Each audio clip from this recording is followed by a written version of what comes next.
Olá, meus alunos, tudo bem com vocês? Espero que sim. Hoje vamos dar início a mais uma aula remota, a mais uma semana de estudos em casa. Então vamos lá. Hoje vamos falar de Egito. Tem bastante coisa para ver e o nosso tempo aqui é curtinho, né? Então vamos acelerar. Bom, para a gente dar início, eu coloquei para vocês aqui um mapa mental com alguns pontos mais importantes a respeito do Egito, tá? Lembrando que semana passada nós falamos sobre a crescente fértil, lembram do mapa lá? Que é uma região considerada fértil, praticamente em meio de deserto, por conta dos rios que existiam nessa região. Existiam e ainda existem, né? O Tigre, o Eufrates e o Nilo.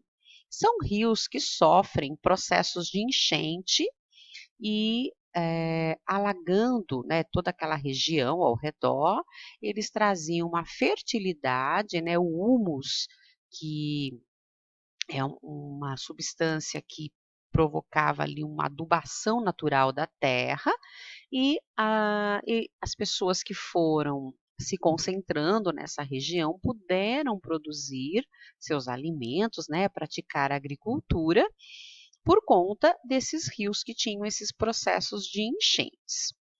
O primeiro povo, ou melhor, a primeira civilização que a gente acompanhou semana passada foi os mesopotâmicos, né, da Mesopotâmia, e hoje nós vamos falar sobre os egípcios, né, no Egito.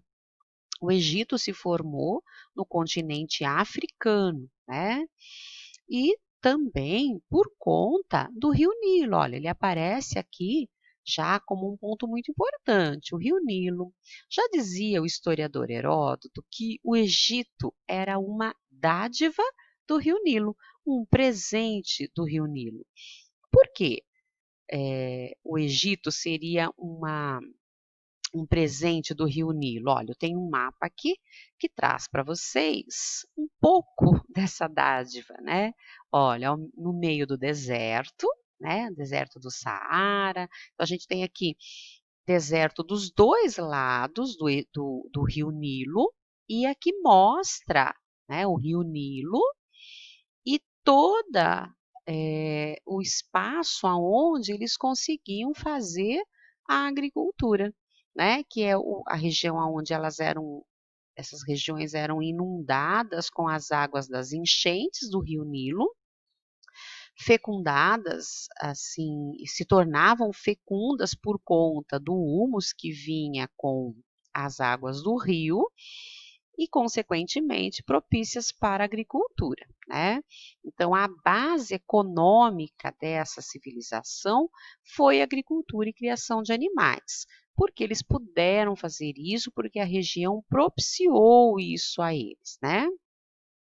Tem um detalhe importante, quando a gente olha para o mapa do Egito Antigo e aparece o Rio Nilo assim todo imponente aqui no meio, a gente tem a impressão de que o Rio Nilo nasce aqui em cima do desenho e corre para a parte mais baixa do desenho. Mas é normal a gente pensar isso, né? Porque a água ela não sobe, ela só desce. Só que aqui é um desenho, é um mapa desenhado. Então, a gente tem essa impressão. Mas quando a gente pega um mapa de relevo da África, a gente percebe que a parte de baixo do desenho é a parte onde as montanhas são mais altas. Olha, a gente tem muitas montanhas altas na parte de baixo. Aonde é mais escuro nesse mapa, significa que são os picos, os pontos mais altos. Conforme vai clareando a cor no mapa, significa que a altitude vai diminuindo. Então vejam bem, olha aqui, ó, Rio Nilo, olha, Rio Nilo. Então o Rio Nilo, ele nasce na parte mais alta e corre para a parte mais baixa.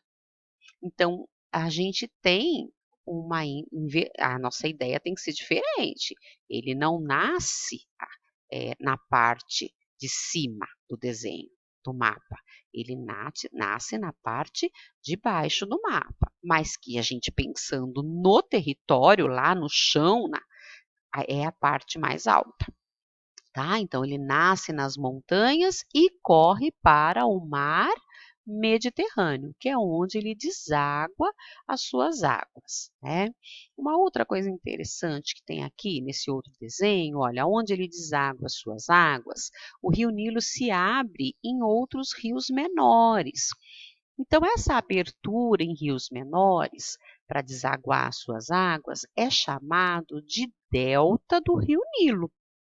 Tá? É uma formação que se tem ali, também propícia para a agricultura e tudo mais, mas é uma formação diferenciada chamada delta do rio Nilo. É a parte mais baixa aonde o rio deságua suas águas no mar Mediterrâneo, tá?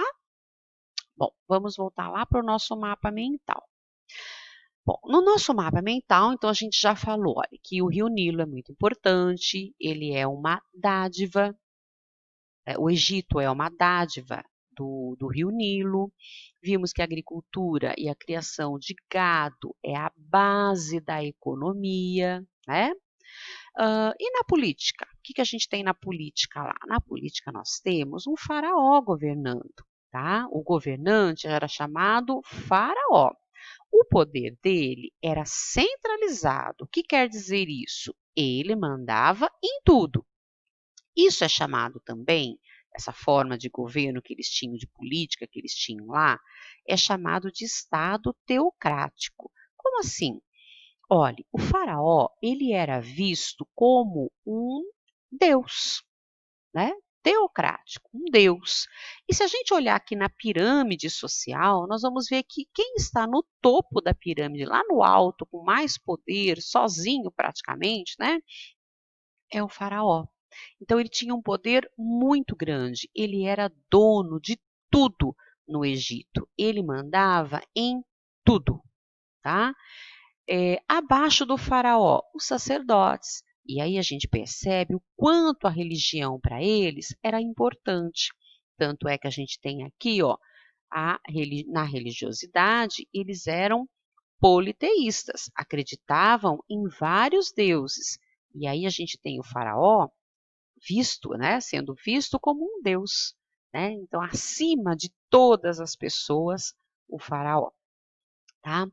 Bom, dentro dessa ideia politeísta de religião que eles tinham, existe uma coisa cultural que acontecia entre eles, que é a mumificação. Então, os egípcios acreditavam em vida após a morte. E eles acreditavam que o corpo da pessoa tinha que ser conservado para que a alma, quando ela voltasse, ela encontrasse um corpo conservado para ela voltar a viver, porque ela iria voltar a viver no mesmo corpo.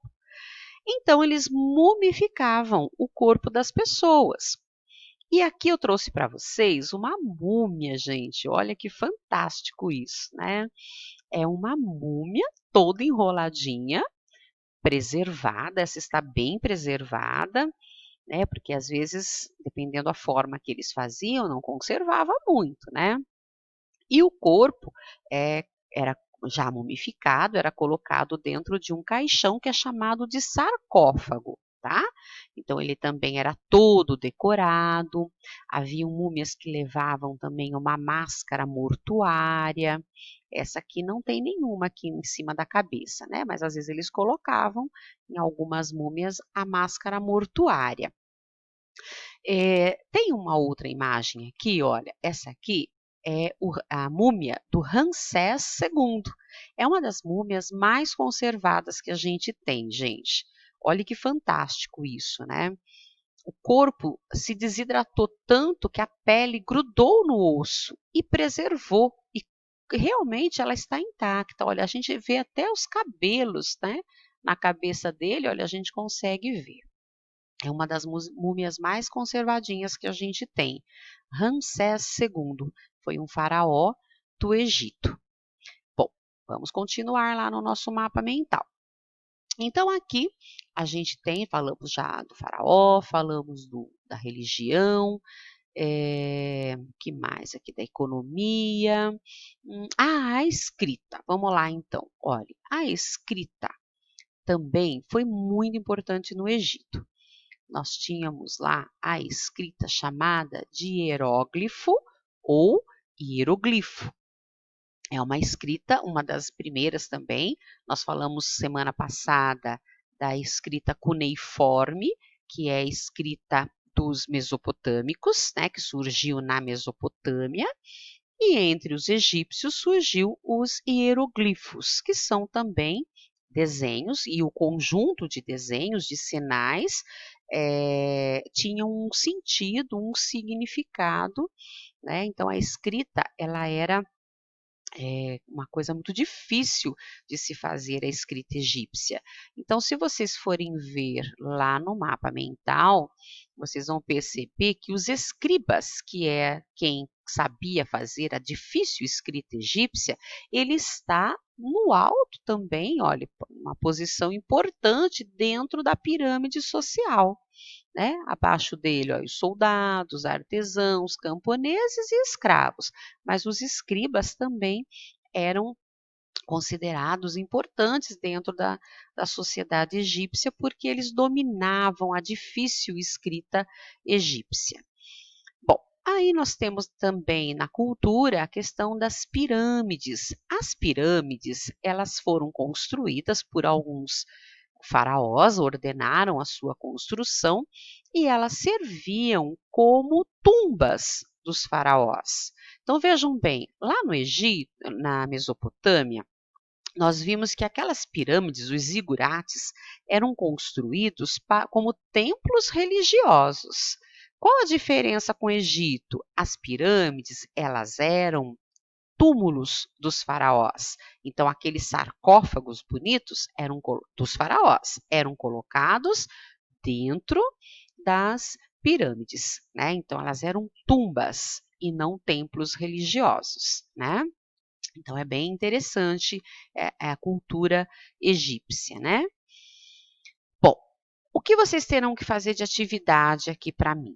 Vocês têm no início umas questões que vocês podem pesquisar na apostila universitário para responder, mas eu também aqui já falei bastante coisa a respeito dessas questões que dá para vocês usarem como base para responder essas questões também, né?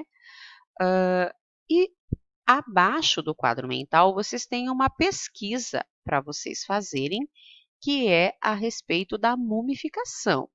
Se vocês quiserem fazer a pesquisa na internet, ela pode ser feita. Se vocês quiserem fazer na apostila universitário, também pode ser, porque lá vocês têm todas essas informações, tá?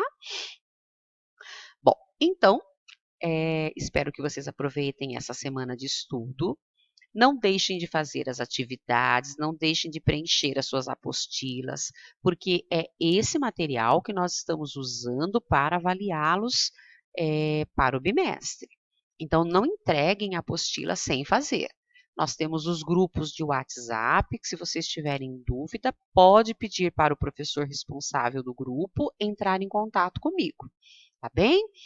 Então, fiquem com Deus e até a próxima semana.